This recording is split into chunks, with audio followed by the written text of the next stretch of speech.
more come in. We're struggling with the. We need more attendance. That's what I'm saying. That's what we struggle with. Just a bit more over there. Let's just say There you go. That worked. That's hopefully that'll work. So we're here and welcoming an in-person guest, which we haven't had many of this year. We've been kind of relying on online sharing of YouTubes and so on, which many have been useful, but not as good as having somebody in person that we can harass. We're thankful for the year. Yeah, we have the newsletter is available. If you go to the webpage and so on, it's there. This printer doesn't print automatically back to back. It's too lazy to try to turn them around. So you'll have the usual sharing of things in here. Let's do the minutes from the last meeting. I'll always make sure we get that done. So do we have a motion to accept the minutes as they appear in the newsletter? Second. Was that Nancy that did or Ellen? Yeah. Ellen. Do we vote or not? All in favor? Otherwise, we stand here and rewrite. Do that. Next month, we're going to do the holiday lunch, like we've done off and on for different years. And this time, we're going to go to Golden Corral in Leary. Hoping they don't close.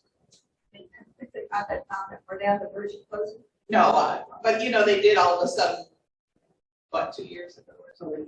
Oh, everything. Different day.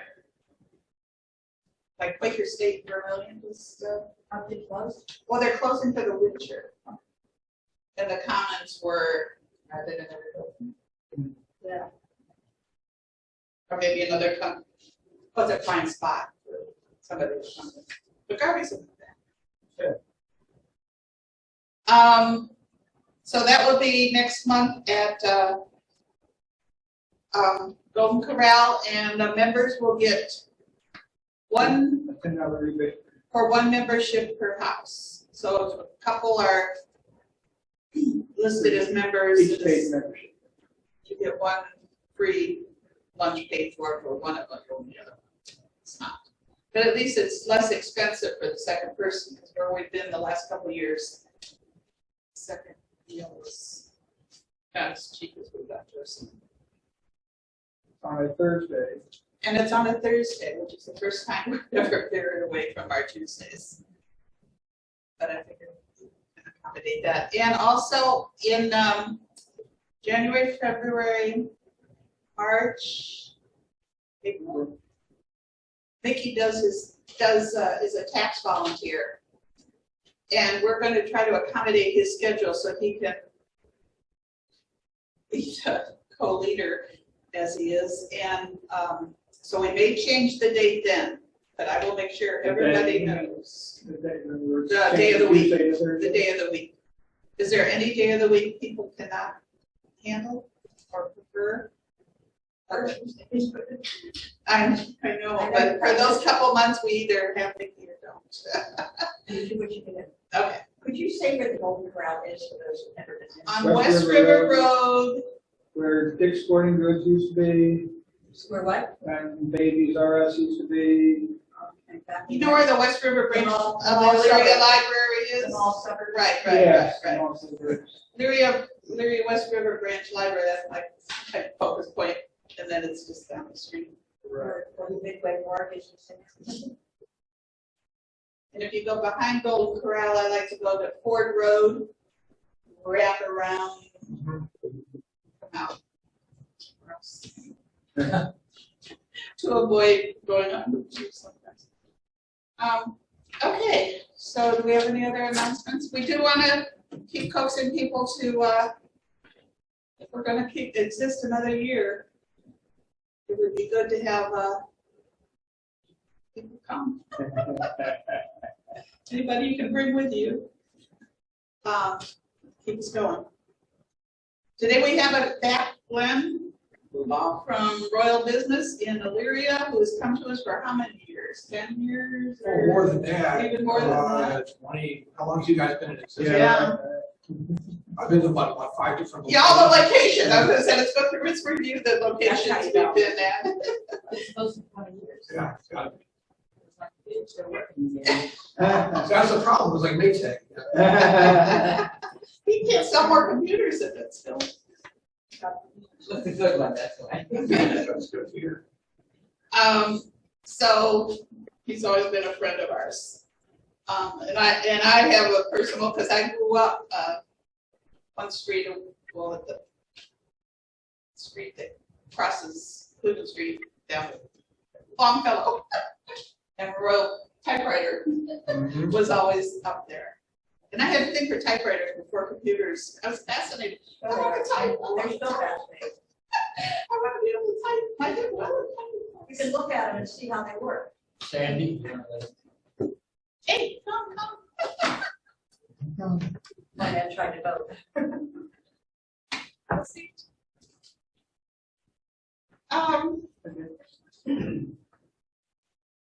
So, and Glenn is still there. As of today, oh, Another one. right. Come on. What? Might get me Oh, thinking it's a retiree. Slower than Never Moses. Yay. Drama queen. Go in the back row, That's me, yeah. or in the very front How row. you doing? Okay. Hi, hi. Hi. You should send me that right. Yeah, just shift, shove my stuff. Slide me down.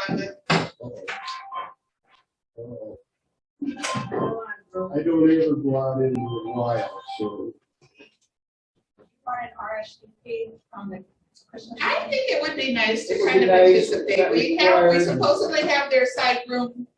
Oh, Yeah, yeah, books. There's a seat right there. Okay.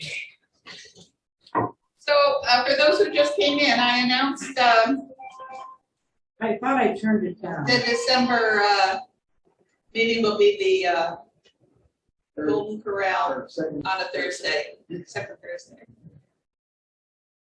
the Thursday after the second Tuesday. I don't know what it is. And I was introducing, Glenn. The 15th. You can take a couple if you really don't. I was gonna offer to the, There you go. whoa. These are full of gummies. Here, have So, a donuts. Hey, can you shut that curtain behind Glenn? You can't see him with the sun coming in. in case anybody's interested, that Thursday is December 15th. Thursday, 15th. And maybe the. Yeah. Right. I'll go around back. Thank you. All right, so take it away, Glenn. Sure. Yeah. Whoa, whoa. I already had one, but I'll take it. Seconds. You can have mine. I got this in the middle. 1 seconds? Yeah, Oh, the first time I've seen our company logo at Golden Corral. I'm saying, Thank you for that. That was really cool. Yeah, that's a lot of places. but it's the only time you see his logo at Golden That's Corral. good. I have been there before, but not recently. I haven't been there ever. Well, And you know, you don't leave like a day before you go, right? Right, You right. were just there the other day. You like it? Yeah, it was okay. All right.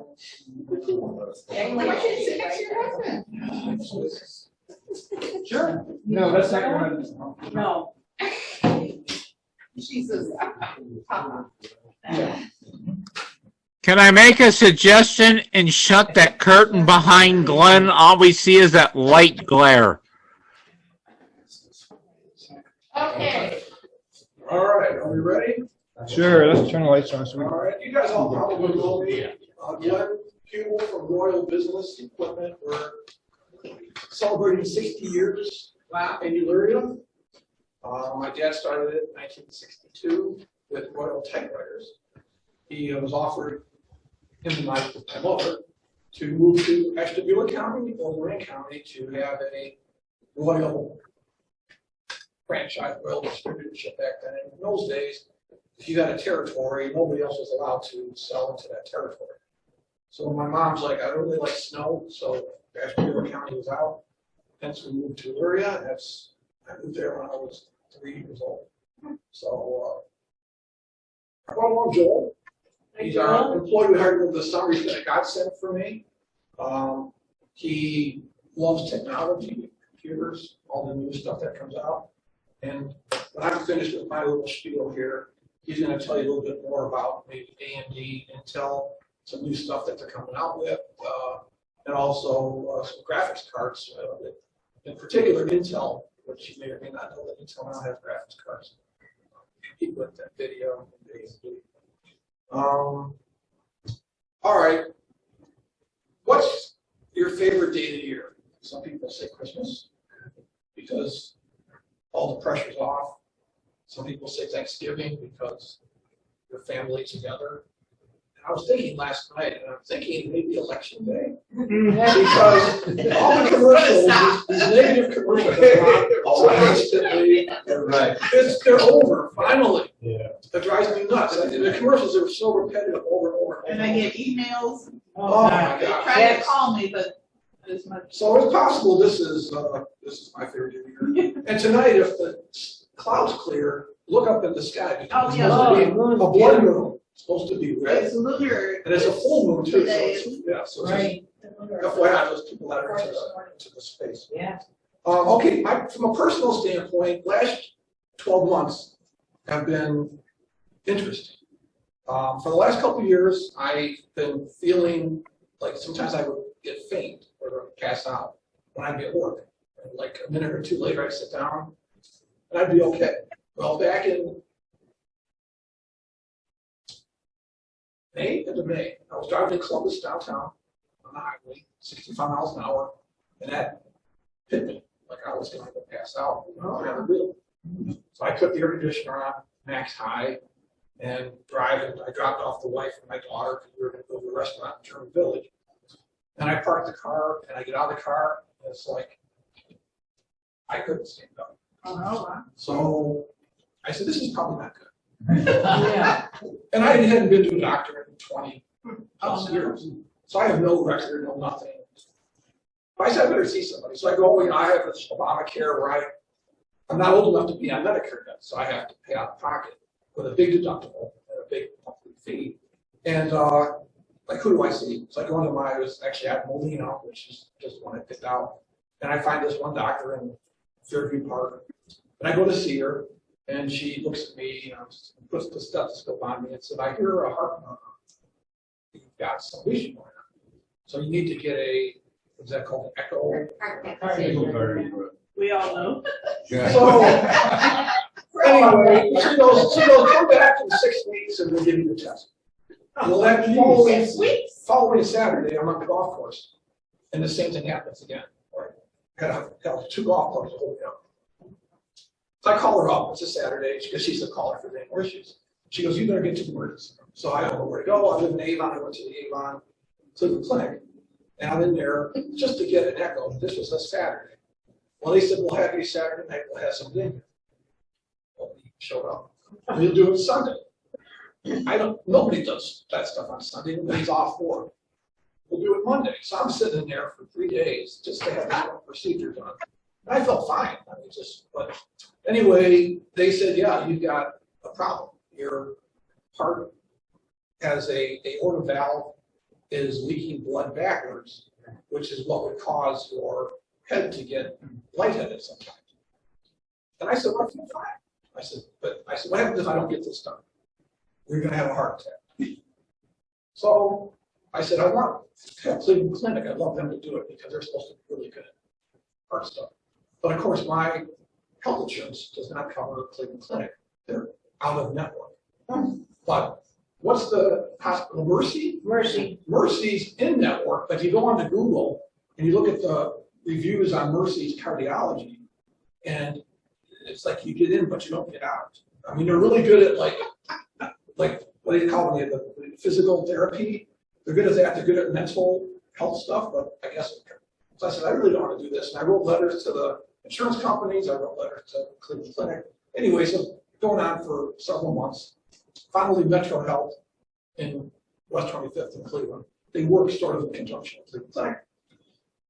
Let's do it. Let's get this over with. So it's been going to be 10 weeks this Friday that I went in and they literally opened heart. They got it cut open. They went in there and they put the newly ordered valve.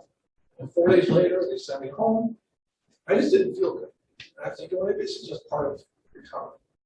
So luckily, they put a heart monitor on me. And on that Friday night, I just kept vomiting. And I just felt terrible. And then I felt like I was going to pass out. Well, it was what's called heart arrhythmia, where your heart's beating way fast. And so we called the hospital, and you got to talk to your PA, your physician's assistant. Well, she's not here. She'll call you back. So I'm sitting there on the lazy boy. 2 hours later, she calls again. Well, she's still busy. Luckily, with that heart monitor, that triggers something that they called and says, you got to get down here like right now. So my daughter luckily came home because this was a major deal, obviously. And driving from Avon to West 25th seemed like forever when you're like that. And my next door neighbor works for the Westlake Fire Department. We got together this past week because you were dumb. You should have called 911 because in the truck they got the equipment there.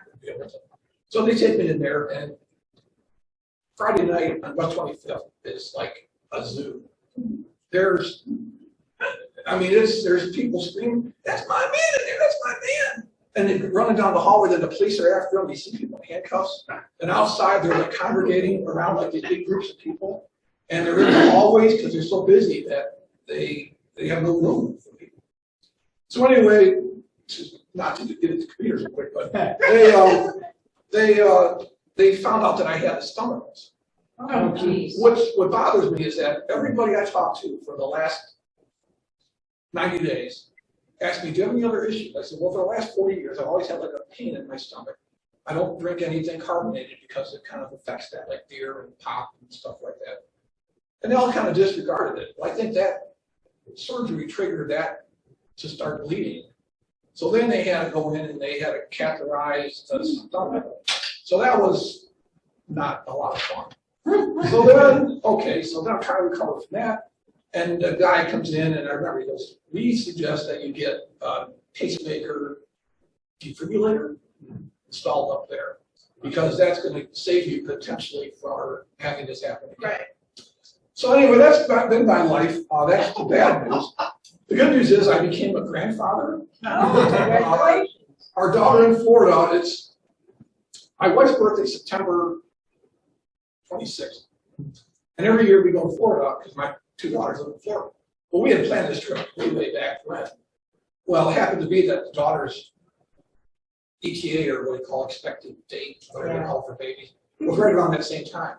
So luckily, we were in the delivery, well, not the delivery room, but we're in the recovery room when the baby was born. And what was really interesting is that was when the hurricane was coming. So we were literally the last flight out that day. The hurricane, because they shut the airport down at 10 o'clock in the morning. Yeah. And our plane left at like 3 o'clock in the morning. It was delayed.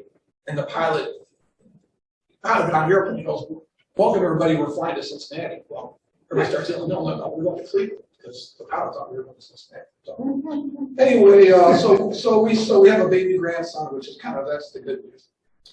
So to get started a little bit, I thought maybe, I was thinking yesterday, I wrote down some notes. What could I talk about? Because you leave it pretty much wide open. And I thought maybe we start with the past, the present, and the future. Joel's going to talk more about the future. He loves new things that are coming out, new technologies, and he's just passionate about it. So I got a couple trivia questions. You guys are all pretty smart. So, okay, an easy one to start with. How did Intel's name come to be? You know, Intel, the microprocessor company. Anybody know? Intelligence. I don't know. Okay, close. All right, got it. We have time. So let's. Initially, Gordon Moore and Robert Noyce were the two founders of Intel. So they initially wanted to call the company More Noise. But that sounds like more noise. So they were going to change it to NM or MN Electronics. And that didn't go over so good. So then they decided integrated electronics. So if you think about the word integrated, it's INT, and electronics is EL. So integrated electronics is Intel. But that was a hotel chain in California. It's called Intel Co. So they had to pay them for rights to use the word Intel. Wow. So anyway, next trivia question. Does anybody know what Moore's Law is? Gordon Moore, one of the founders of Intel. This is not so much a truth anymore, but Moore's Law is that every 2 years, your computer speed would double for the same price or less than it was the 2 years previous. So the technology advanced so quick that it literally doubled the speed of the computer in 2 years at less money usually than it was previous year. Whose law is that? Gordon Moore, one of the founders of Intel. Gordon. And last trivia question, did you ever hear it called TikTok, the Intel TikTok? No. TikTok's another thing that really hasn't been lately, but the CEO of the company said we're going to bring this back again. Where TikTok means that, let's say there's a socket 1700 motherboard, or a socket, whatever. They come up with a processor that fits that socket. Next year, they come up with a better processor that fits the same socket. And then the following year, they come up with a new socket and a new processor. So in other words, take a platform, make a CPU for it, run with that for a year. The next year, take that same platform and make the CPU a little bit better, maybe make the chips a little bit better, but keep the same pin configuration. And then the next year, come out with a new, completely new architecture, new motherboard. And that has been pretty much until the last maybe 10 years. That's been pretty much the way Intel's run the gamut. And I was in a Zoom meeting yesterday talking, Intel was one of the speakers, and they said, we really want to bring that back again. When Intel was first founded, they started off as a memory company. They sold memory chips. They really didn't really do much with microprocessors. But what happened is Gordon Moore said that because the Japanese were selling memory so cheap, that let's get into the microprocessor business. And of course, IBM was their biggest customer, and the rest is history. That Compaq became the first clone, and the business just grew infinitely. Early on, you may have heard of, you guys might know, like there's Cyrix, and there's AMD, and there's VIA. Early on, Intel could not keep up with the demand for their product. So they would license their technology to third-party companies like AMD, Cyrix, and VIA to make compatible chips that are 100% compatible with the Intel chip. And that was just to meet demand.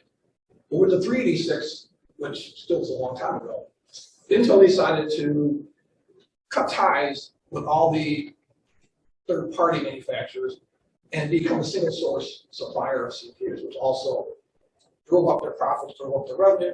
Companies like HP, IBM, and so forth don't like the idea of a single source because now as that source dries up, kind of like we are now today, with like car electronics.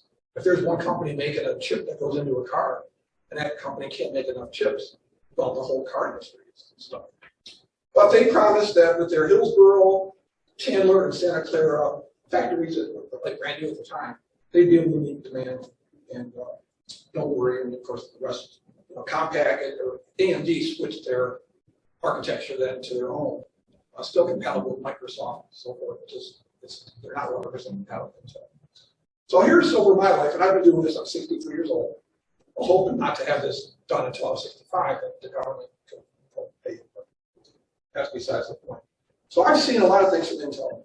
They used to have what called build-to-order laptops, which was a good idea.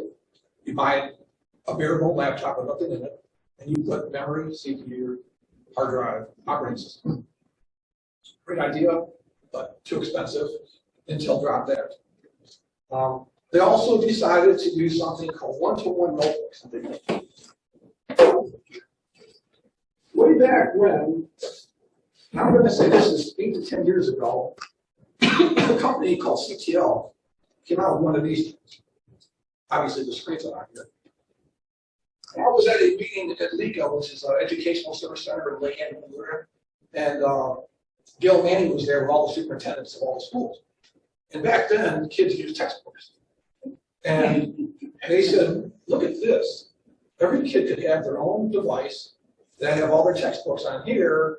And the big thing that it still is, it's called one-to-one, where every kid gets their own personal device. And this was the greatest thing. You could turn it into a tablet. It could be used as a keyboard. And everything was good except it ran like a total dog. It has an Intel Atom processor, which is like awful. It had a Windows 7 starter, which is basically a crippled version of Windows operating system. Came with a 2 gigabytes of hard drive or of storage, and it came with a 5,400 RPM spinning hard drive. And this was really cool because it was like $499. But 8 years ago, that was really cool. And schools bought a lot of these. And then they found out afterwards that this was the dumbest thing. Because probably Windows was the problem. Because Windows is just really, really burdened on low power devices. So as you, how many people know what Chromebooks are? I mean, if you have a Chromebook. So Google says, okay, there could be a potential huge market for one-to-one devices. But we can't use Windows. So Google decided to do the other option, which is let's make basically a web browser that's portable. And let's have all the power be on the cloud, be on servers. So with a Chromebook, you don't store anything on the Chromebook. You have an account, a Gmail account, make it free.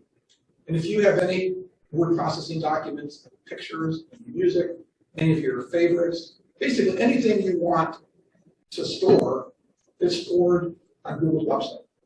So now all of a sudden the internet speed becomes an issue more than the actual device speed.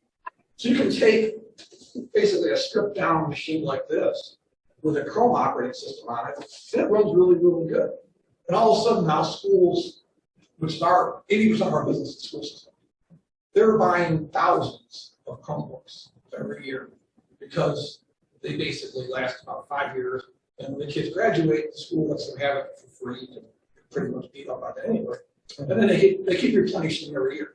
So that's replaced, Chromebooks have kind of replaced books, but kids don't really buy textbooks anymore. Anyway, that's the history on this system. I thought that would have been a good idea, except it just didn't work. Intel, you may not have known, but bought McAfee antivirus. And that was a failure, so they sold McAfee antivirus. Intel also decided to get into smartphones. But they did the same stupid thing, is they used the Atom processor in their original phones, which the battery life was terrible. Performance was actually pretty good. And with a phone, people want to have it on all day. They don't have to charge it every 6 hours. So their phones also went by the wayside. Then it came out with something called Ultrabooks, which was like a really slim type of notebook. That had Windows 8. And Windows 8 kind of decimated the PC market for a while because how many people like Windows 8? I mean, anybody? It was Windows 8 came out, I think, because people were afraid of the security issues. Because Windows 7 was great for our company because it would get viruses, malware, and people were coming in with these things. They couldn't boot them up. They got all these weird stuff on the screen. So we were doing like back up your data, reformat the hard drive, put the data back on, tell the company got the programs back on. $150 later, change. Windows 7 was really good. Windows 8, on the other hand, was locked tighter than a drum. I mean, very few issues with Windows 8 as far as security, but everything you did would pop up and say, do you want to do that? Do you really want to do that? And it was really, really slow. And that was the other extreme. It was almost too tight. And then, of course, Windows 10 came out, and Windows 10 was a major improvement.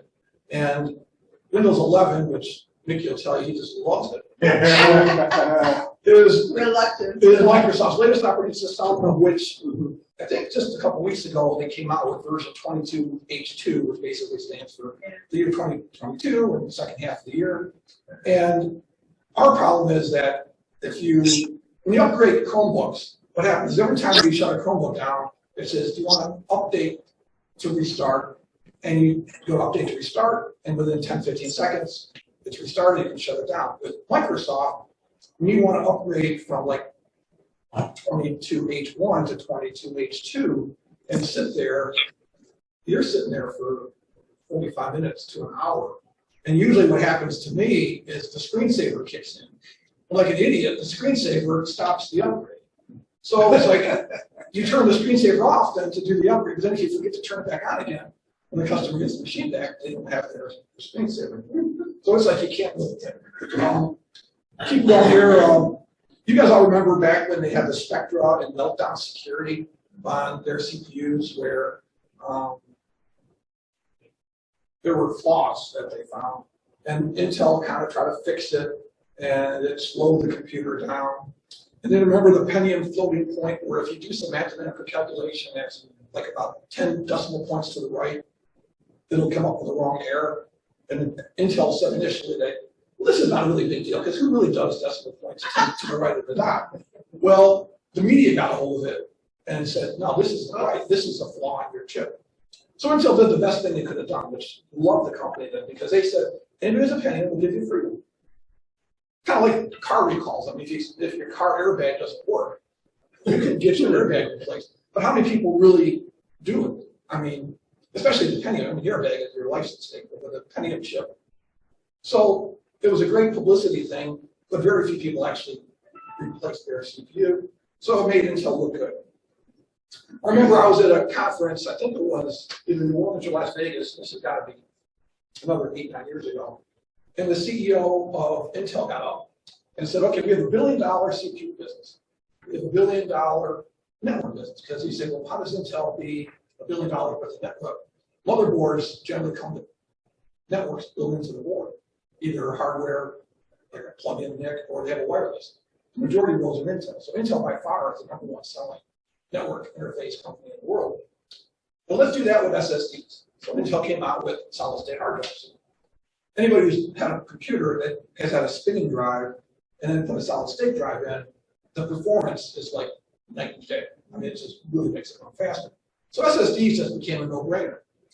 And Intel sold tons of SSDs. Now, the problem we had, which I'm sure everybody will have, was Intel's original SSDs. We had a lot of problems with them. They just would fail. Like, I would say half, a good percentage of them. And Intel's warranty is the best in the business. Where anything with Intel, you get 3-year warranty. You call them up even at 4 or 5 o'clock at night. By the next morning, by 10:30, you got your replacement, which is really good. Until an SSD issue comes up, where you've got millions of SSDs having to be shipped overnight, which is expensive, by 10:30. So long story short, in 2021, which is last year, they sold their SSD business to SK Hynix. And they're out of business. It wasn't profitable for them. They decided to get out of the business. You heard of Optane? Optane was a cool feature where people had a spinning hard drive that was slow. So Optane was like kind of like a little bit of extra memory hard drive, almost like a small SSD that would store your most frequently used data. And the operating system would look at the Optane first, and most of the time it would find it there, which is really quick. So you could put a big 2 terabyte spinning drive in, throw an Optane chip in there, and it would run close to what an SSD would run. Well, the problem with SSDs kept dropping in price. Optane is discontinued last year also. We used to use Intel brand motherboards. Same thing, we love their motherboards. 3-year warranty, next day by 10:30, got replacement. Those are gone, no more. They have something called Mobileye, heard of that? They're in the self-driving car business. How that works out. I heard that the self-driving cars aren't probably going to be out as soon as people think, because every time there's an accident, it makes the front page of the news. Even though people that don't have self-driving cars probably get into wrecks 100 times more than the self-driving cars, but we don't see that. They don't publish. Apple switched from Intel CPUs. They're now making their own. So Intel used to make Apple. Joel's going to talk a little bit later here. AMD is called the Ryzen 7000 series, and Intel just announced their 13th generation CPU. They kind of compete pretty close head to head. And he'll kind of give you some comparisons on there. In May of this year, which is just not that many months ago, Intel bought a Finnish company called Siru Technologies, who are a graphics card maker from Finland. And by buying that company, they've now entered the graphics card business to compete with NVIDIA and AMD. And Joel's going to talk a little bit about the graphics card later either. Now, some of you may have heard of EVGA, which is a company who's made products for motherboards, power supplies. They got out of the graphics card business. They used to be one of our largest supplier of NVIDIA graphics cards. And whether it's a profitability thing or what it is, but they just got out of the business. A lot of you probably know that Intel announced a $20 billion investment in New Albany, Ohio, by Columbus. Yeah. They're going to build a new chip factory. Yeah. They also have $30 billion committed to other factories in Chandler and other locations, as well as Brandenburg, Germany. And they're claiming that they're going to spend more money than Tesla. So I guess that means that it's better. The Intel CEO said, and this kind of hurts their stock prices, like way down. So if you're looking to buy a stock and can hold on for a while, now's a good time to buy, because he actually went public and said, for the next 3 years, we're going to be losing a lot of money. Because it takes years to build a new factory. And we're going to be spending billions of dollars out of our pocket to build these factories. So we're not going to make any money. Hence, the stock prices have come down to the basement. But, if indeed the computer business is still robust 3 years from now, which it will be, then we're going to start making money. So that's their claim to fame. All right, so now let's get back to more recent stuff. For our business, we, as I said earlier, about 80% of our business is in the school system. And COVID was the greatest thing for our business. I mean, as bad as it was for people's health and restaurant businesses, servers, and other businesses, it was great for us because lockdowns meant people were stuck at home. And laptops with webcams and webcams in general, and PCs in general, our sales doubled and doubled again those 2 years. In addition, the federal government, initially with Trump and then with Biden, threw trillions of dollars into this education market, into small businesses, and even people got stimulus money at home. Also, the check comes in the mail. This is nice. But it's our money, the taxpayer money. But so companies weren't really prepared for this increase in demand. So our problem was shortages, supply issues, and prices going up. And the other issue is that a lot of this stuff's made in China. Well, the Chinese believe that if there's one COVID case in a city, we shut the whole city down. So I own stock in Disney, and there's a Shanghai Disney. Well, they reopened, and then there was one case in Shanghai, so the park was shut down. So it's hard to protest in China because I think that they shoot you or cut you out or something. But people are starting to complain that, okay, this is a little bit ridiculous that one case is going to shut everybody down. So that's hurt production, it's hurt supply. And a big part of some supply chain issues we're having is because of that. I'm just going to skip some of this stuff here. Market share wise, Lenovo is the #1 selling computer in the world with a 23.6% share. Next is HP, then Dell, then Asus, and then Acer. The vast majority of computers sold today are laptops that range between $500 and $1,000. That's the sweet spot. And that accounts for most of our business. $500 to $1,000 laptops. Usually an i5 with a solid state hard drive, and now with the first Windows 11. Although, like with Lenovo, what they do is their ThinkPads are their commercial grade machine. They have Windows 11 on it, so when you first turn it on, you can revert back to Windows 10. So virtually 100% of my school systems and government accounts still use Windows 10. They have no desire to Windows 11. Now, consumers at home, if you go to Best Buy, I don't think you can buy a computer with Windows 10. I think it's got Windows 11. Same with us, all the new consumer machines we buy have Windows 11. And actually, Windows 11 is okay. I mean, I haven't had customers complain and ask questions if they don't understand it. I'm still used to Windows 10, just because I haven't used Windows 11 a lot. I still have Windows 10 on my computer at work. But when I have at home, I have Windows 11 on, and it does frustrate me sometimes. Especially when I try to do like Zoom meetings, and I think it's more me than it is to me. Anyway, that's that. So right now, like when I had this meeting with Lenovo last month, they said, what do you think the future is going to be the next couple of years? And I said, I think we're going to see a big drop in sales of technology, computers in particular, because there's been so much purchased over the last couple of years, and people keep their computers longer than they used to because there's no reason to upgrade a computer every 3 years.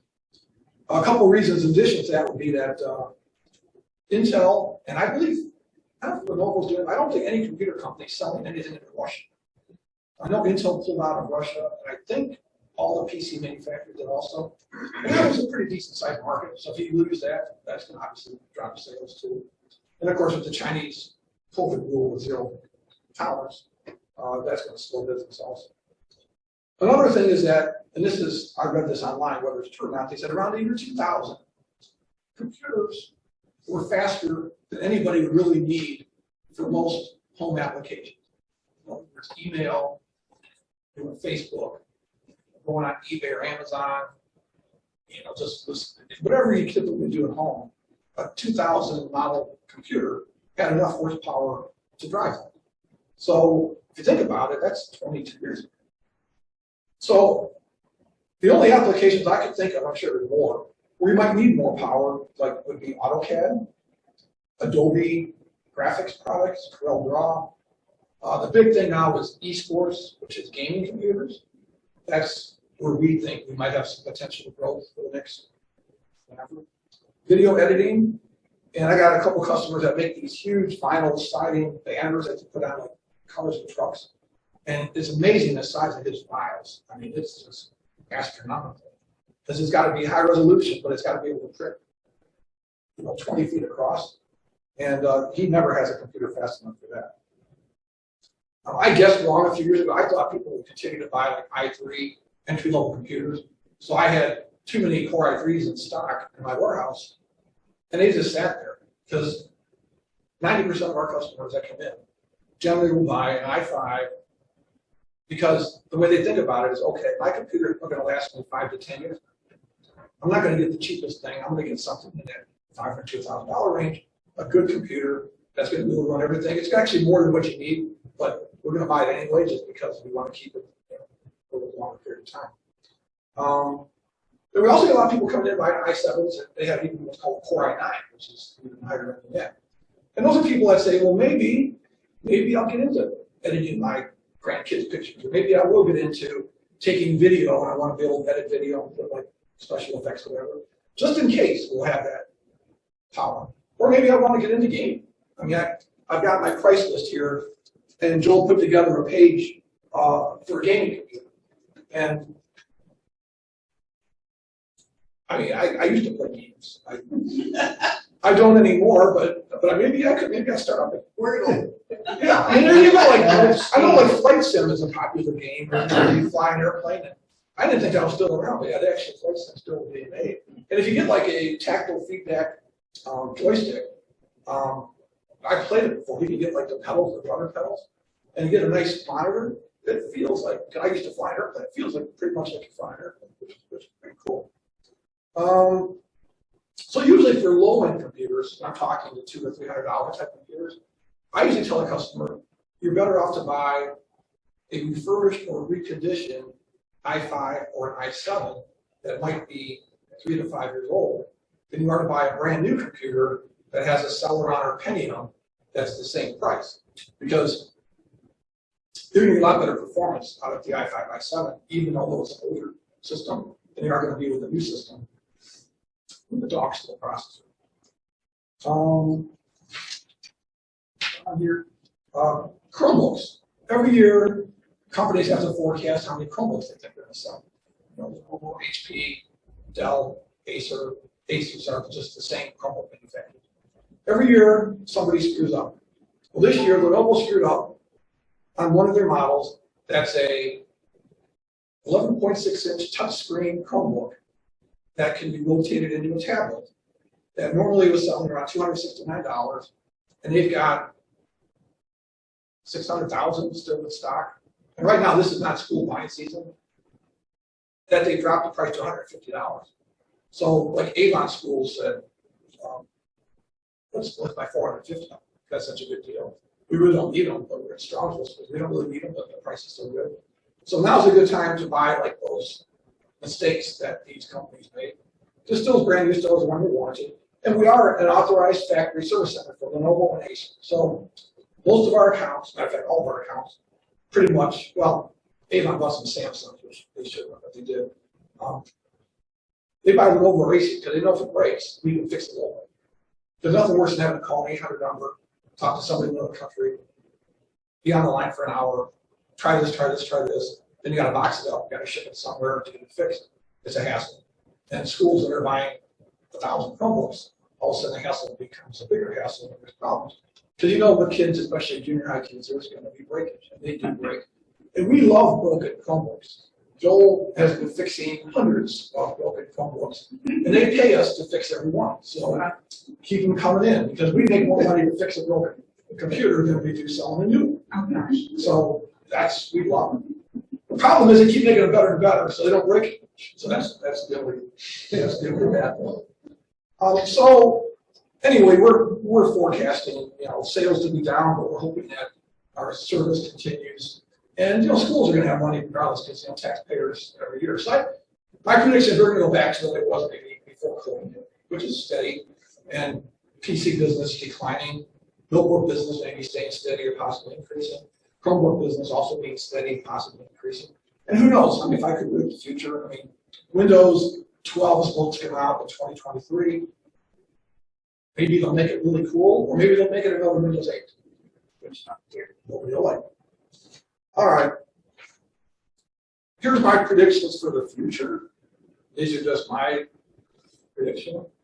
I think phones and PCs are going to continue to get faster and continue to get longer battery life, and hopefully they can get lighter. Because when I'm in Florida and I have my phone, I have my wallet, I have my car keys, and I'm wearing shorts. Now I did lose, I put a lot of weight back since my surgery, but I lost 25 pounds. My pants would fall off because of the stupid stuff. It's so heavy. So if they can make these things, like paperweight, that would be great. So to me, there's so much potential in a really lightweight phone. It's the battery. Well, yeah, the problem is the batteries. That's what we've got to do that. You need accountability. So that's my prediction. Today's laptops generally don't come with optical drives anymore. Remember, you got old enough to remember floppy drives. I'm old to remember 5 1/4 inch floppy drives. Then 3 1/2 inch where they call them floppy, but they weren't really floppy. They were hard. Yeah. And then optical drives, CD-ROMs, DVDs. Used to be a company called Blockbuster that you could rent movies. Watch movies at home, and then like Redbox or something, you can actually make your own. Now with the internet, everything's streamed. Even cable. I mean, who has cable TV anymore? Or who has landline phones anymore? So, I figured this group would have a few. I needed to find my phone. Yeah, well, Alexa will find you. I get it. So, And the clarity can't be beat. so anyway, these things are big nowadays because if you ever take one of these apart, there's nothing in here because the hard drive looks like a memory chip. There's no optical drive. So most of the under here is just empty space. But you got to have it because people like the numerical keypad. I'll pass this around just to give you an idea. We sell computers new, obviously brand new. We also sell computers that are recertified. Now that's a recertified computer. Recertified means if you go to Best Buy or wholesale clubs or Amazon or Newegg or wherever, and you buy a brand new laptop and you take it home and take it to your work and you crack the seal, that now is a used laptop. Best Buy got in trouble years ago when there was a company called Packard Bell, and they would take the Packard Bells back into the store. The technicians would check them out. They rebox them and sell them as new. They got caught for that, so now nobody does that anymore. So recertified laptops are kind of like buying a car with 200 miles on it. Some people would say that's not a new car. It's a used car because it's got 200 miles. Other people would say if you can save me 40 or 50% off the price of this car, I'll take it with 200 miles on it. So I just kind of wanted to see that they look really like brand new when you look at them. Now, generally they'll come with a 90-day warranty versus a year, but if there's going to be a problem, it usually happens the first week or two anyway. We also do what's called reconditioned computers. Those are even cheaper. Like that one there is an i3, 8 gig, 256 solid state hard drive. It has a touch screen, and that goes for around $360, which new would be roughly $500 plus if the discounts for it. So it's a way to save money. A reconditioned machine are if you lease one, let's say you're City of Lorraine, and you lease 50 computers, maybe 4 or 5 years. When those leases up, the computers go back to the leasing company. The leasing company then auctions them off to third parties, just like with cars, and they fix them up. They grade A, grade A minus, B plus, so forth. And little guys like us buy these refurbished computers. And if somebody comes in with a really clunker, let's say you got a 10-year-old piece of junk at home, and you got a virus on it, the hard drive's making a clicking sound, the memory's giving you memory errors, and you bring it in and you say, can you fix this? We can fix anything if you want to spend enough money. But for $200, we can give you a reconditioned computer that's twice as fast, that has a warranty, and you can take it out now and have to wait to get it fixed. And some people will pay the money and get if they got a passion for their attachment to their computer. Most people don't. So reconditioned is the cheapest. And then there's the closeouts. The closeouts are like I talked about the Chrome, where they have too many they couldn't sell, and they drop the prices to get rid of them. So my job is to buy and sell what I think people are going to want to buy. Sometimes I guess right, and sometimes I guess wrong. But that's what we do. Meta, you know what Meta is? Facebook. Facebook changed the name, which I don't know why they keep the metaverse, meta universe. There's probably some reason behind it. They want to be everywhere, that's But they're placing their bets on virtual reality. They're coming out with headsets, and they think with Facebook now, people are going to rather watch Facebook virtual reality than they will on their phone. Now, to me, I know I'm old school. I just don't see putting a headset on just to do Facebook. It's going to be that big of a deal. Now, they own Oculus too. So. well, that helps, right? And I think they're going to somehow make that Oculus thing work. And the biggest problem I found with virtual reality is the content. There just isn't enough content out there to make it interesting. We had virtual headsets we were trying to sell them, and people said, "This is the coolest thing." If you've ever tried one, it's really neat. It feels like you're there. It's amazing. But after I got past the good old African safari, Yeah. that was everybody had that. I mean, look at the African, the lions, the zebras, and the elephants. Jonathan. Yeah, and then there was a couple like space ones. We got out of space, and there might have been 50 nice, decent maps. And once you saw them, it's like watching a movie over and over. It's like it was really not that interesting. So maybe Facebook or Meta that's their future. Gaming is going to make VR popular. Yeah, and with the internet speeds getting faster and faster, we're going to see more and more gaming done online. We already see that, but it used to be when I was, my kids were growing up, is I would get like these little DVDs or CDs, and I would put them in. I had like a whole big slew of CDs with all these educational games that you'd load on the computer locally, and I think Windows 3.1 was what we were using back then. And they loved it. And Windows 95 came out, Windows 98, and Fatty Bear was one, and there was the one with the Arthur's Teacher Trouble. Like one, that's a long time ago. Neil's favorite Oregon Trail. Oregon Trail. That was way yeah. Well, actually, one that's been around and still's around, really big in schools is Minecraft. Oh, yeah. Kids use Minecraft educational. That's huge. And there actually you can take classes on Minecraft, how to teach Minecraft to kids. Are those recyclable? Hmm? Are those discs recyclable? I still got them. I don't know. Tell me. I don't know. I still have them. Probably might be. $50 in the trash can. Well, yeah, I was gonna say you spend all that money on them, you never use them. Obviously, we feel that the cloud is becoming bigger here. I mean, if you think about it now, almost everything you do is all your social media, your email, entertainment, streaming. So the need of a fast, powerful computer is limited to people that run applications that require that power. So that typical $500,000 to $1,000 computer, if one breaks, is almost people. That's what most people buy. I predict, obviously computer speeds are going to continue to get better, and internet speeds are going to continue to get better.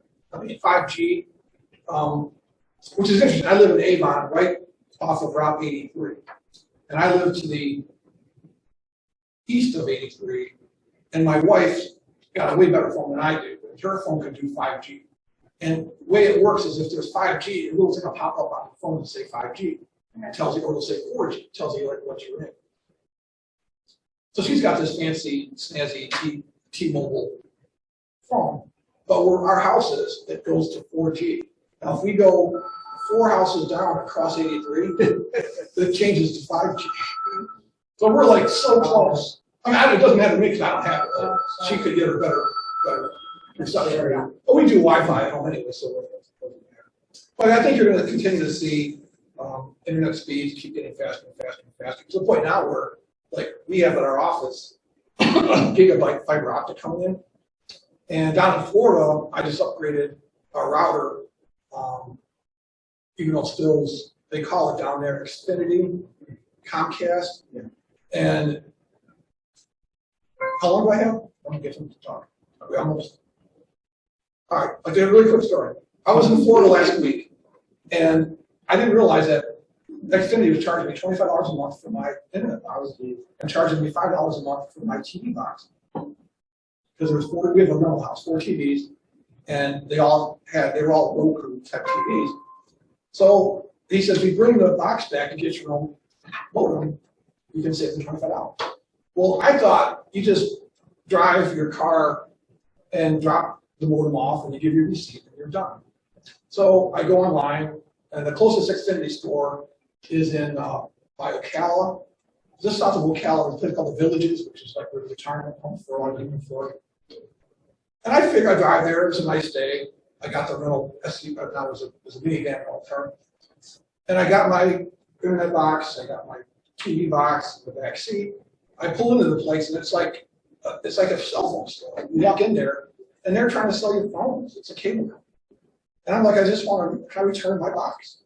They go, do you have an appointment? Like, I'm not an appointment. Just want to drop it off. Well, we can get you in around 2 o'clock, and this is like 11 o'clock in the morning. I drove 45 minutes to get there. I just want to drop this off. It takes like 5 seconds. She goes, well, I can put you on standby. So I said, okay, I'll give this a shot. So I'm sitting there, I'm not right in the best mood. And of course, everybody in there is retired. And they've got all the time in the world. So they're talking about what they did last night with their uncle and what he had. This coffee wasn't so good this morning. What are we going to do later? Well, I don't know. What are we going to do later? I don't know. And then they're like, do you use Netflix? Like, well, what's Netflix? No. Like, what internet speed do you want? I don't know. What do you think I should get? And they said I was 9th in line. Oh, God. So I'm like, okay, based on what I'm hearing, there's only 2 people working in this store. It's going to take me forever. So they did say if you go to a UPS store, they will box it up and ship it for free. I didn't know this before. I didn't go there. So once again, I go on maybe just because I have my cheap phone, I go on my phone, I ask the lady, I go, directions to closest UPS store. UPS store, 5 miles away. Please take right. How they talk, I can't talk like this. All right, so this is good. 5 miles, I'm already 45 minutes into this. 5 miles, I drive into this like a strip shopping mall, and there's a store that says shipping, UPS, FedEx, everything. I go in, and there's some lady sitting there on her phone with like a headset on. There's nobody in the place. like, I need to ship my cable box back. I understand UPS will do this for free. She goes, I'm sorry, sir, we do UPS, but we don't do it for free. We're just a independent shipping company. So I said, I'm on vacation. This is my vacation. So I said, screw it. I'm just going to go back to the house and I'll find one tomorrow. I'll find one closer. But the coolest thing is I'm driving. I can't remember what the name of the city was. I'm driving to some city I've never been in. It's got some of these neighborhoods are really nice in Florida, like really with big oak trees and stuff. And I see a sign that says UPS store right off on the highway. This is like, this is perfect. So sure enough, I pull in, parks my car, bring my equipment in. The guy's on his phone trying to make an appointment to get his car fixed, which is fine. But he's got, like, he's using his left hand on a computer, prints out the label, then he gets the box. Here's your receipt, sir. Done.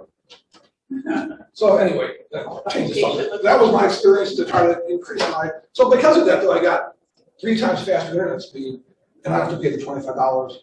Except now I can't get my. We have an in-ground pool, and our property manager lives like an hour and a half away. So I purchased 2 Wi-Fi boxes that we can turn the pool heater on, we can turn the pool pump on. Well, when you do the new Wi-Fi router, even though the SSID and the password's the same, you still have to reconnect again. I don't know why, but you do. It's just stupid. They shouldn't make that. They do it maybe because the MAC address is different. So I got everything working. All the TVs are working. I got the pool heater to work. I can't figure out the pump. So I'm going back next week for a seminar. It'll be my first in-person conference since COVID started. So I'm kind of excited about this. And what's nice, it's going to be in Orlando, so it's like I'm going to be able to visit the family anyway. And I sit there basically in seminars all day long. So it starts like at 7 in the morning, finishes around 5 in the afternoon.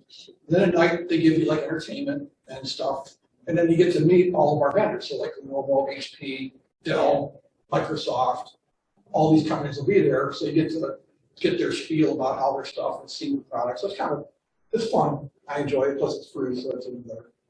And you get free food and free drinks. I think my prediction is that Asia is going to continue to innovate and come out with processing of CPUs, technology that's going to keep getting better and better, and compete with the United States more and more. Whether our leadership continues, I think it will, but I think it's not going to be as big of a delta. I was watching 60 Minutes last Sunday, and they talked about TikTok. You know what TikTok is? Oh, yeah. TikTok is like, I guess it's really addicting. I played with it a little bit, and it's like these little videos that you watch, mostly trying to be humorous. But they were saying, like, they asked a typical TikTok United States student, what do you want to be when you grow up? And their number one answer was, I want to be a social media influencer. Oh, yeah. Which means basically you're on your phone all the time. Yes. They asked kids in China, what do you want to be when you grow up? And their number one answer wasn't astronaut. So they also, in China, they limit kids to 40 minutes of TikTok a day. At 40 minutes, Don't they own TikTok? they own TikTok. Well, that's why the United States government is talking about banning TikTok, because some of the videos can become politically motivated, and China doesn't like any kind of negative political things at all. But they control it so much that the United States, they let all that garbage come through. But in their own country, they block all that. So, you have to question, which is better? You got freedom, which is the United States stands for that.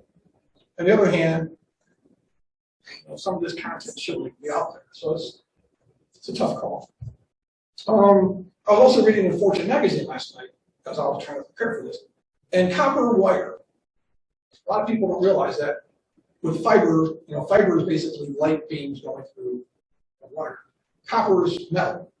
Well, people still, they don't really need it, but they've been using copper because of things like fire alarms. If the power goes off, fire alarm needs to have power. You can do power through copper, but you can't do power through fiber. elevator phones, if you're stuck in an elevator and the power goes out, it'd be nice if the phone would work. And security cameras, if the power goes out, that's a typical time for people want to come in and rob you. Well, with copper wire going in with your phone, it'll continue to work. But the phone companies they're not as expensive to repair copper wire. So when they break, phone companies aren't fixing it. So they were saying that there are third-party companies that are out there trying to decide, and of course you can also do battery backups, and battery backups kind of the issue with the copper. And I'm going to finish up here because I know I'm running behind. Electric cars, no doubt, in my mind, love them or hate them. When electric cars become half the price of a gasoline-powered car, it's going to be hard to convince me to buy a gasoline-powered car. And just like with technology, when solid-state hard drives came out, they were $300.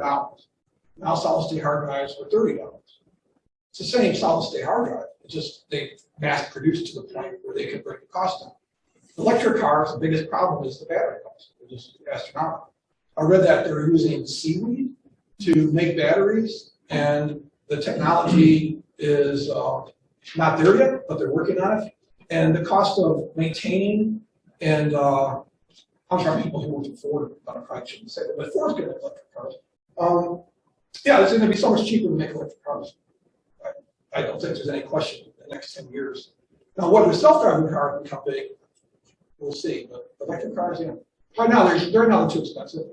But I think you can buy like the Chevy Bolt for $30,000, which if you look at car prices lately, car prices are really used cars, just astronomical. Well, me and my wife can fly to Florida round trip for half the price as it costs to rent a car. The car rental prices are just so far to the roof. So last time I was there last week, I used a service called Turo. And what Turo is let's say you got 2 cars in your garage, and one of them's sitting there not being used. Well, why not let somebody else use it and charge it? So Turo is just like Airbnb. You put your car online, and if, let's say that they wanted you to pick up, they wanted to go to the airport, so for an extra $80, you'll drive the car, somebody has to follow, of course, in another car, drop the car off at the airport, and you drive back, and then they pay everything through the Turo app. And it was actually cheaper for me to rent a car through Turo than it was through the rental agency, car rental agencies in Florida. So it's, yeah, cars are just crazy high.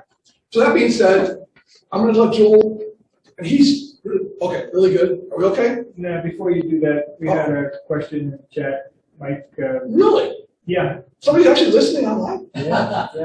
Wow. Mike Thomas talks about Mike Thomas. Oh, no, I don't want to answer his question.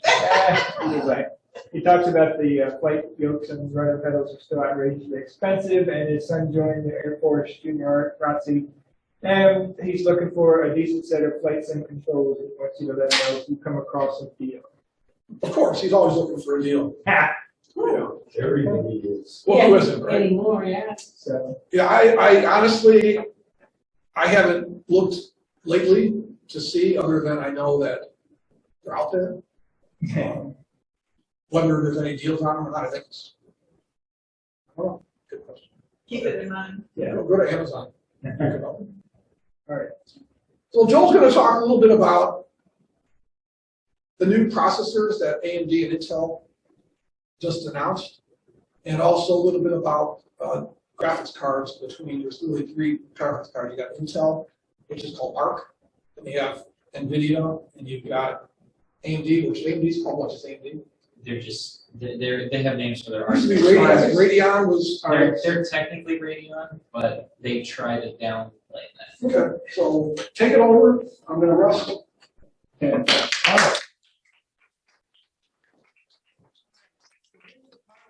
Go to sleep. Have a nice day. I'm just kidding. So there are many different ways you can enjoy media today. There's movies, there's games, and maybe you've heard of some stuff to do with some of them. How many of you have ever heard of what an FPS is? Not a first-person shooter. What the term FPS is? Well, that means frames per second. That's how many times you see this projector right here. That's how many times. Well, actually, no. The projector is just a solid image. But on that screen right there, on that computer, that's not one solid image. That's a display, and it's flickering. right? It's flickering super, super fast, so fast our eyes can't see it. And how many times that flickers per second is called a hertz. So that screen runs at 60 hertz. It flickers 60 times per second. Well, FPS interact with hertz. And FPS is how many times a computer is drawing a frame. Is every time there's a frame, it's the computer drawing an image on that screen. And so FPS interact with, not just with games, but there's many other parts of computers and technology that we interface with those things. Now, but before we go into that, let's talk about some of the new Intel and AMD stuff. So the new, can I write on this board or no? All right, well, they'll blame me later. So the new Intel top-of-line CPU is called the 13900K. It has 24 cores, 16 efficiency cores, 8 performance cores, and Intel actually has new technology. Now, so as for what a CPU core itself is, that's the little part on the chip that tells the computer talks to it, and it spits out instructions, right? So each of those little cores is doing a task, whether that be, opening Chrome, doing a Windows process, anything like that. But Intel actually has some new technology as of 12 and 13 gen. They have 2 different types of cores. They have what's called performance cores, which are traditional cores. They're big, they're bulky, they're very strong. And they also have a smaller one called an efficiency core. And so it's a lot lighter, it runs slower, and it's draws a lot less power. It's a lot more efficient. But why did they do this? Well, the reason that they do this is, now you guys know that not everybody's such a big fan of Windows 11, although some people like it. Right? Well, Windows 11 actually takes advantage of it. They have what's called the Windows Task Scheduler. And what this does is it says, okay, this right here, this is a Windows process. This doesn't need to be very fast. This isn't super important, but it does need to stay running. We'll put that on the efficiency core. And this is a YouTube video. Oh, we need this to not lag. We need this to run perfectly. We're going to put this on the performance core. This is okay, we're tracking your location for GPS. That's important, but it doesn't need to be super fast. We're going to put that on the efficiency core. This is a game. Oh, this needs to run super fast. We're going to put this on the performance course. And so what Windows 11 will do is it will determine which task goes where, and it will, A, help save on electricity and battery costs with those efficiency cores. Now, not every processor has efficiency cores, but the ones that do, running Windows 11, A, burn less electricity, so they're supposedly better for the environment, although Windows in general is not considered very battery efficient. So they'll definitely continue to need to work on that. And then the performance cores can run whatever else you need, whether it be those flight sim games, that movie you're watching, anything on your computer. You might be streaming Netflix, whatever it is. So Intel has had some major advancements. Their first CPU that debuted those performance cores and efficiency cores was the 12900K, not the 13, the 12 gen, the one right before this. But what's beautiful about their latest generation, the 13th generation Raptor Lake, 12 gen is older Lake. The 13600K, I know my handwriting is a thing of beauty, but you'll have to bear with me.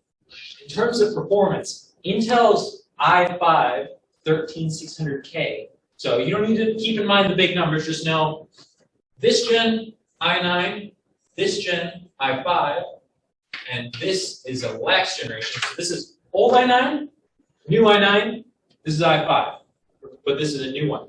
This new i5 is both more efficient and stronger. So by efficient, it runs at a lower wattage, burns less power, and it gets more done than the last generation i9, all in the package of an i5. So the 13600K is rated by many people as one of Intel's, I'll find that packet somewhere, as one of Intel's latest and greatest CPUs. Now AMD has some equivalents. They've got their 7000 series, and they've got, what is it called? A lot of numbers. 7950X, and pretty much all the AMD processors have an X at the end, versus Intel, The K just means it's overclockable. And if it doesn't have a K, it's not overclockable. But all the AMD processors just have those. The AMD processor, this latest one, is very close to the Intel 13900K, but it falls short in several areas. It's not quite as efficient because of some of its behaviors, and I can go into more about, like, you know, all these processors run pretty hot.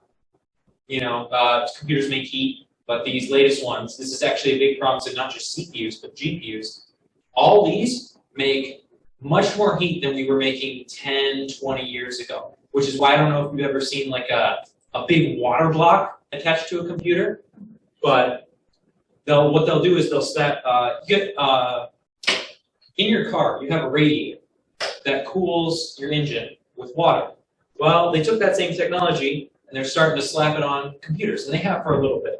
But it's starting to become not just something that you want for overclocking, but for this processor and for this processor in particular, it's considered mandatory because these things run so hot that basically they do have protections. So if it starts to run too hot, your system will shut off. But if it doesn't, what they'll do is they'll throttle. So like say I were to put an air cooler on this or on this one, what would happen is that, yeah, that little fan would blow. It would work all right, but it would get slower and slower and slower because it would be too hot. So a water cooler helps deal with a lot of that. And, you know, they've all, you know, we're always, like he said, Moore's Law. We're always shoving in more cores, more threads, you know, higher gigahertz and faster processors, and it's all continues to advance. But it's an interesting dilemma because as we shove more and more transistors, more and more bits, more and more data into these tiny and tiny and tiny and tinier areas, we start to produce more and more and more heat. So heat dissipation is a big thing at the top end. Now, as for what he was talking about with gaming, let me say that the latest GPUs, or a graphical processing unit, maybe you've seen them as like little cards that you slot into the motherboard. They're continuing to advance.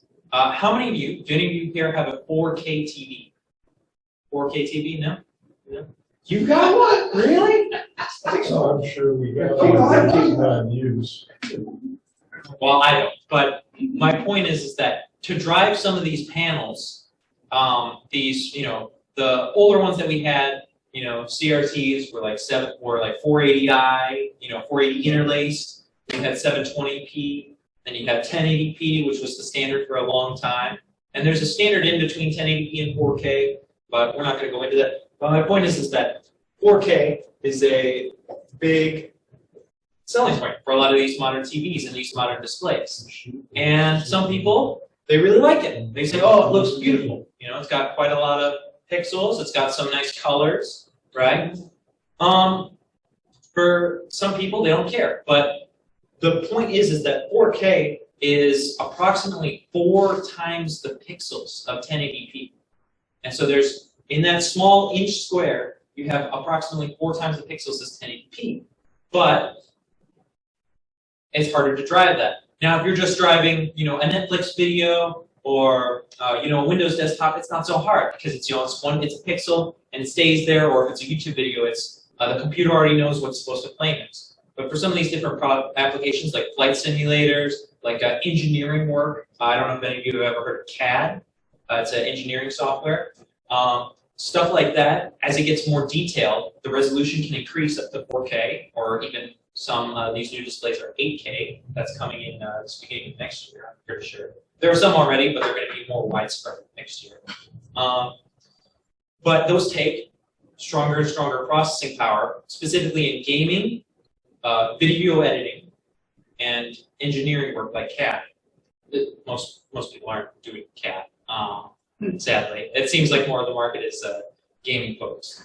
So to drive that 4K panel, it takes an even stronger graphics card. The latest one from NVIDIA is called the NVIDIA RTX 4090. It looks something like this from the side.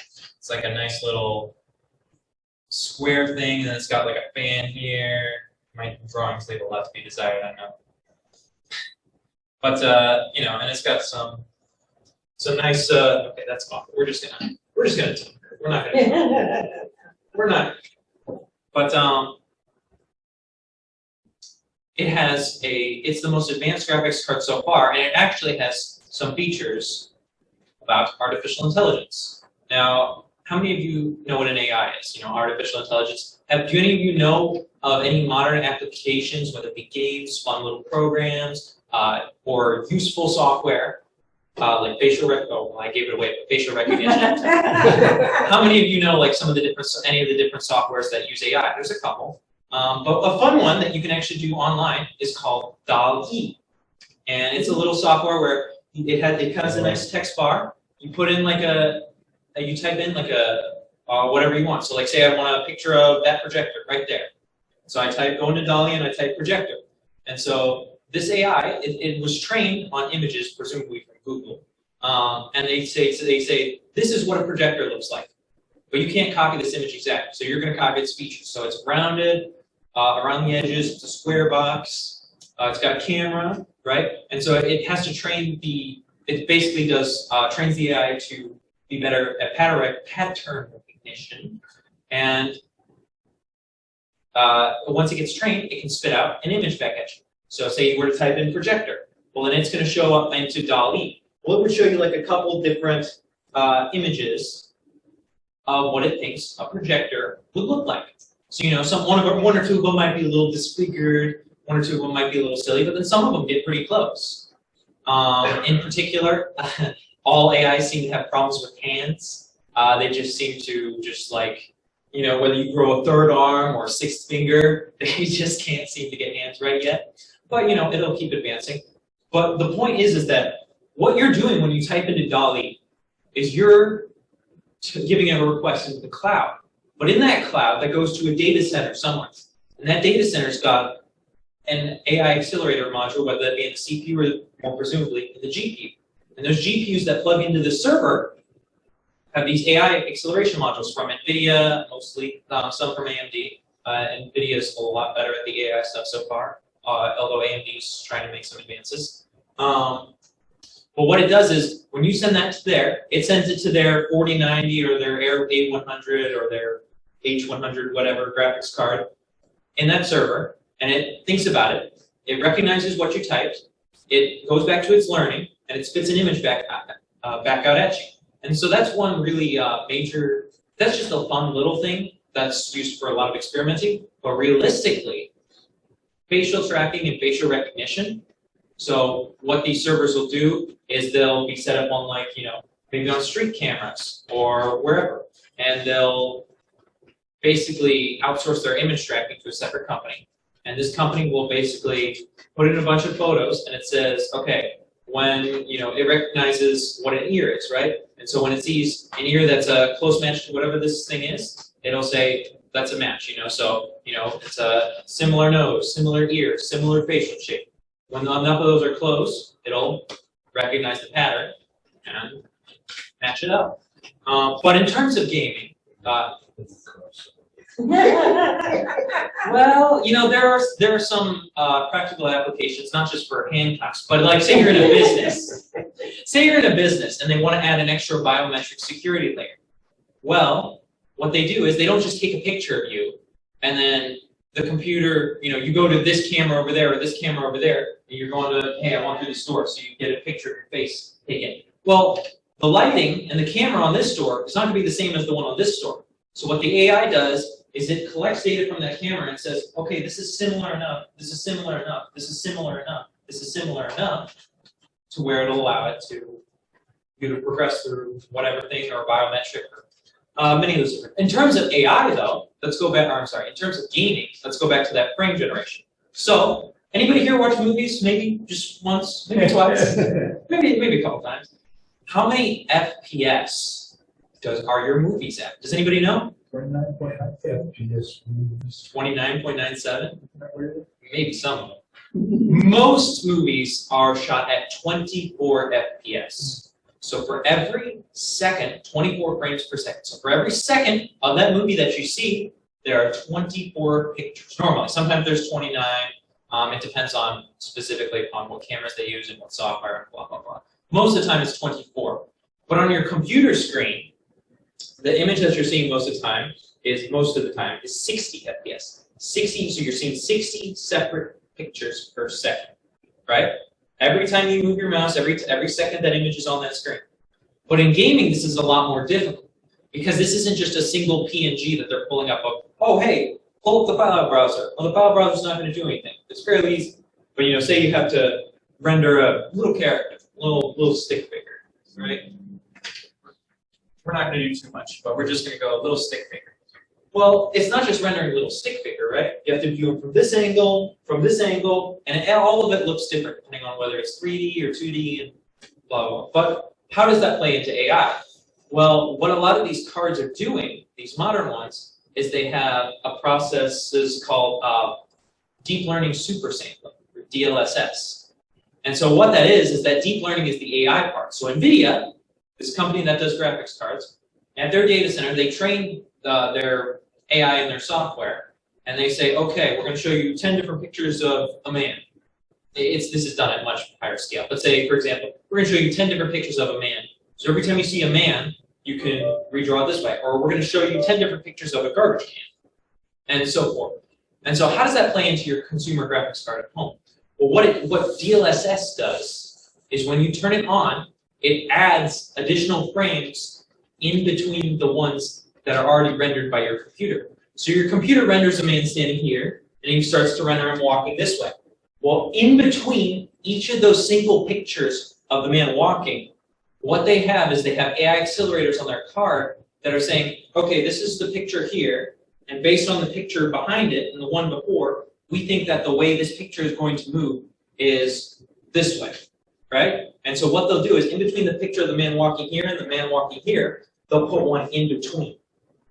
And so it looks a little grainy at times if you were to pause it, right? And you can't pause every game. But if you were to, you know, it looks a little grainy, doesn't look perfect, but they're getting better and better and better. And so what they're doing is they're substituting fake pictures in between all of the real pictures. And what that does is it takes pressure off your system, makes your system run faster, and it has many different types of different things. Now, what is this going to cost you might ask? Well, I'm happy to inform you that the latest 4090 can be yours for the small price of a used car. only, oh, aren't they so generous? Only for the price of $15.99. It's a bit much. But a lot of their technology that led up to the point in which they can insert frames in between is still there on some of the older cards, but it's not quite as good, not quite as advanced. And the only latest one they have is that 4090, which can render at 4K in astounding anywhere from 144 to 200 frames per second. At 4K, and they can even do 8K. Anybody ever heard of 8K? That's like anywhere from double to 4 times the pixels of this. They can do 8K at that 60 frames per second that screen goes at, but with, I don't know, 16 times the pixels. It's a lot of pixels. I think that's about it, unless you think there was anything extra I should mention. Questions? Yeah, questions? He knows a lot. Don't ask me. Yeah. So, there's quite a bit. All right. Where did I throw that?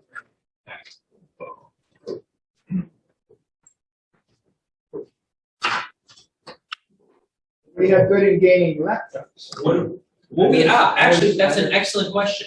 So, have any of you heard of the Nintendo's? He said, will we have good gaming laptops? Okay.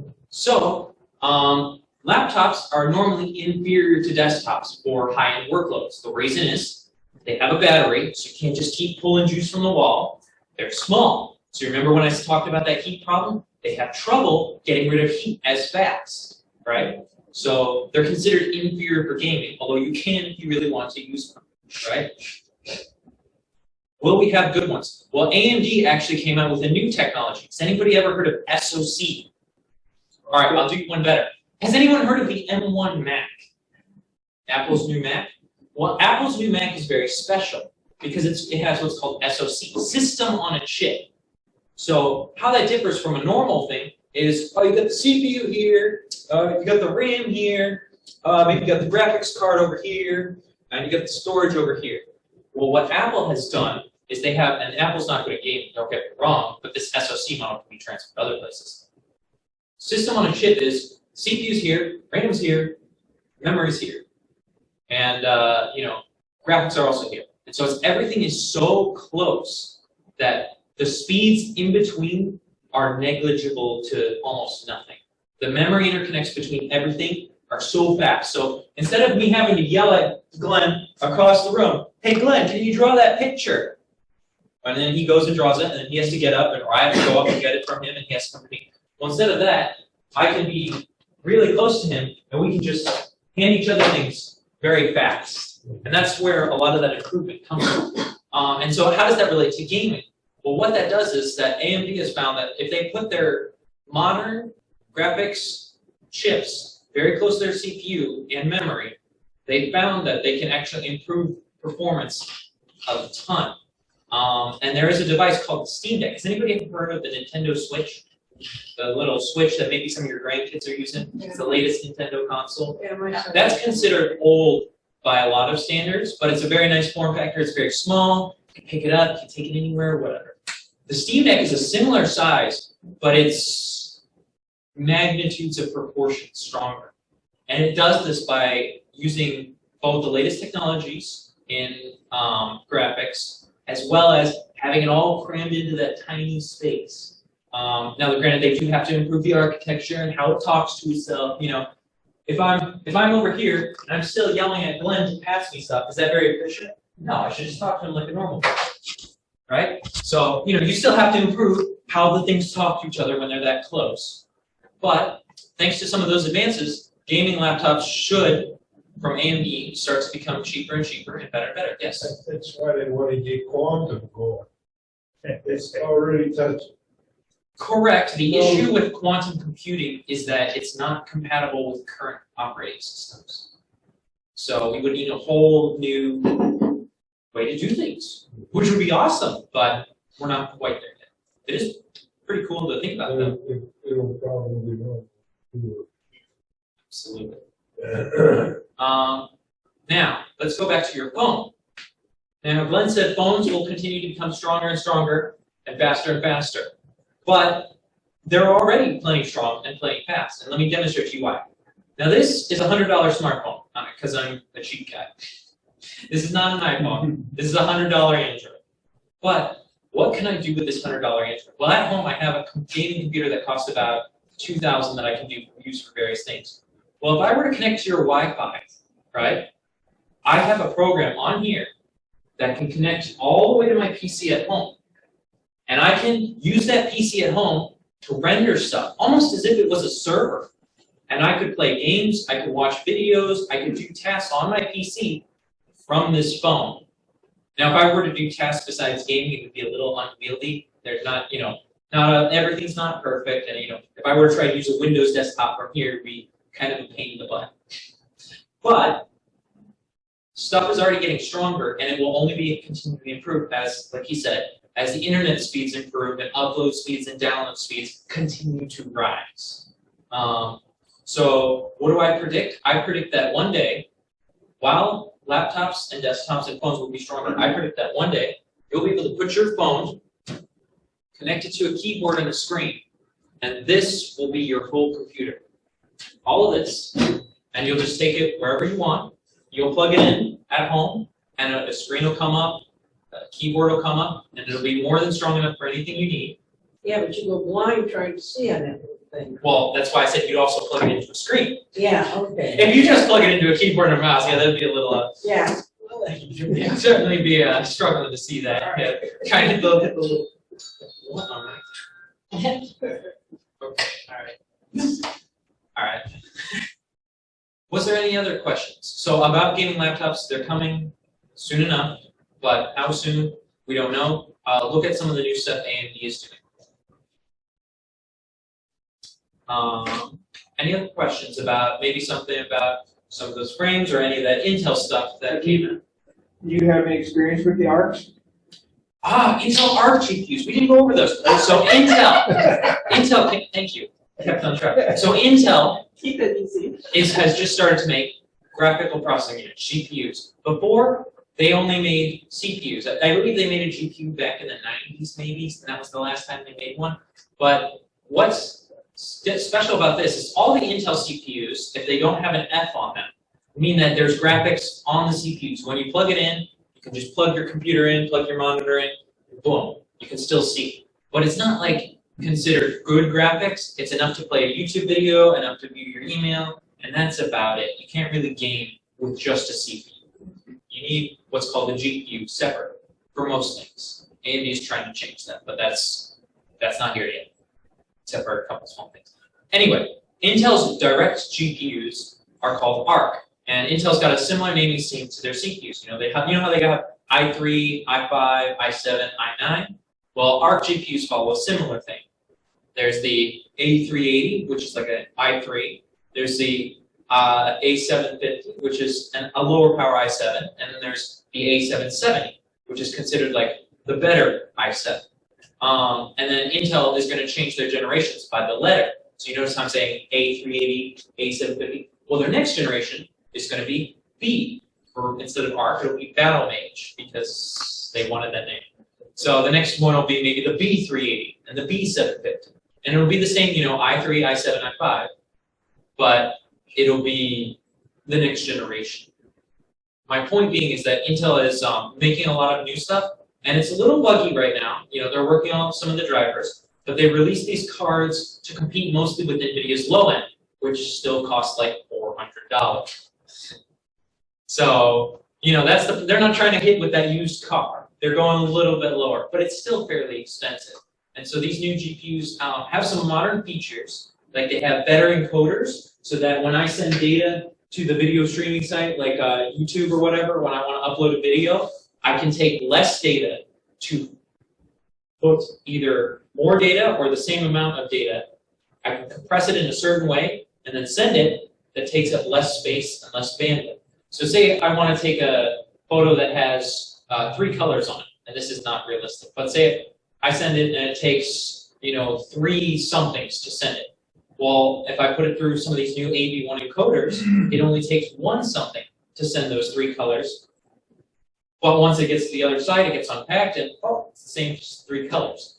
Now it's a lot more than that, but the principle applies. It's basically better compression, which is something that the Intel GPUs are very good with. Other things like gaming, they're not the greatest at yet. This is Intel's first generation, so they're working out some bugs. But in the future, in the next ones, it's expected that they will improve and catch up to both AMD and NVIDIA in the graphics space. And in the CPUs, Intel is the best right now, this generation. Last generation, AMD, well, actually 2 generations ago, AMD was the best in CPUs. And then Intel kind of took it back, and they're neck and neck again, but Intel's inching it up just a little bit this gen. So they're on top for CPUs. And so yeah, that's kind of some of the interesting stuff with the GPUs. What some people will do is they'll have their big 3090, which is from this generation, not next generation, big $1,000 graphics card. And what some people do is they'll buy that A380, that i3 Intel GPU, because the Intel GPU has the better, and this will change soon enough, all of them will get that better compression. But they'll use that little Intel GPU to compress their footage if they're like live streaming to somewhere. And they'll play the game on the 4090, the 3090, or whatever. And so some people do that, not many, but that is a use case. Was there anything else? The 13 series, 1300s, 1000s. You mentioned water cooling is the best solution. AIOs do okay with that? AIOs generally are fine on the 13900K. Keep in mind that it is a 300 watt CPU, regardless of Intel's numbers are better than AMD's numbers. But how many of you know how many watts you get from the wall? 1875. That's 15 amps. So you only have so much power, and all of these companies, all of them, Intel, AMD, NVIDIA, are starting to pull more and more and more. The 4090, that big $1,600 graphics card, has an unfortunate max recorded power draw of 666 watts, which is a little unfortunate, but more realistically, most of the time it only tolls 350. So you can't even buy it once it's plugged in.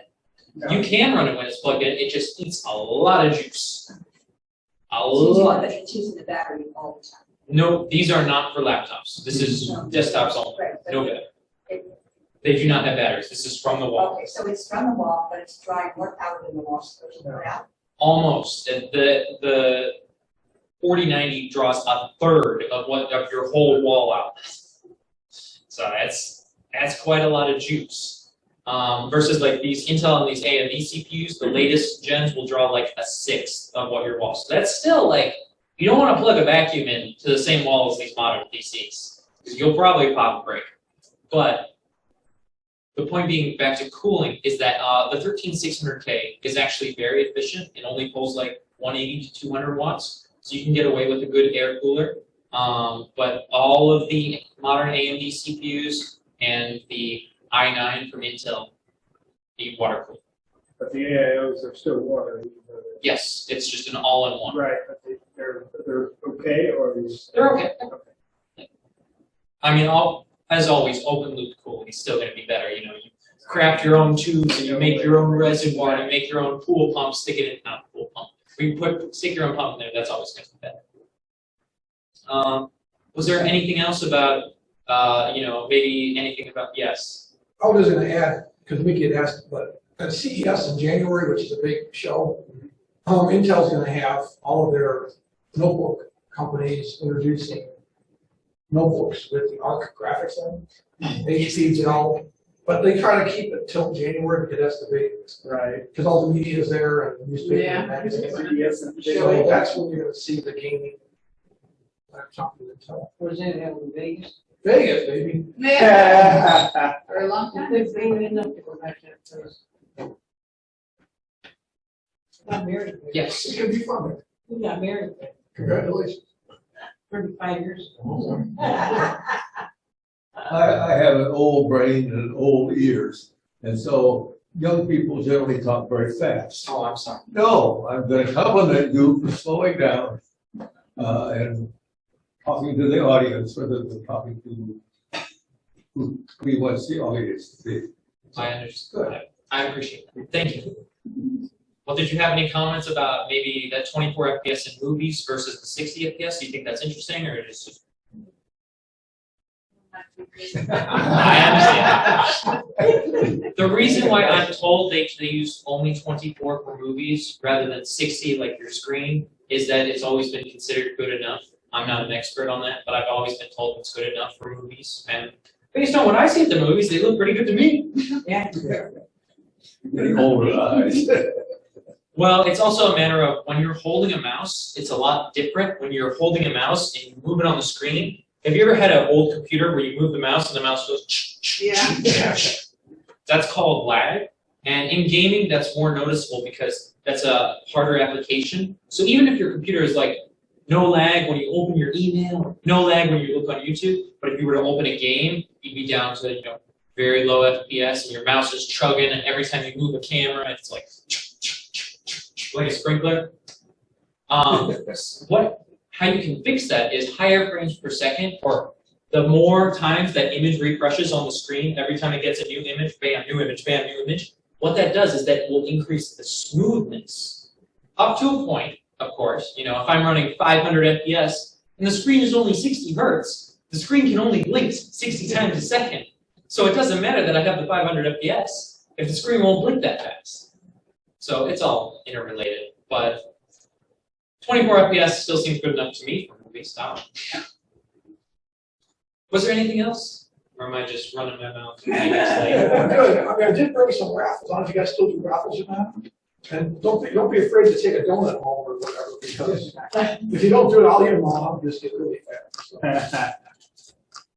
So. It's a nice one. You should have one. I don't think I'm eligible, huh? You can have one. I think he deserves it. Employees are not valid. What do you call that? It's all right. I've got enough good deals.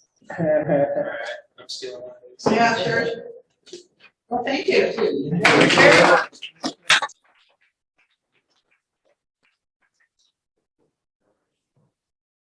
So. That's everything, I guess. We'll take these for later than, Okay.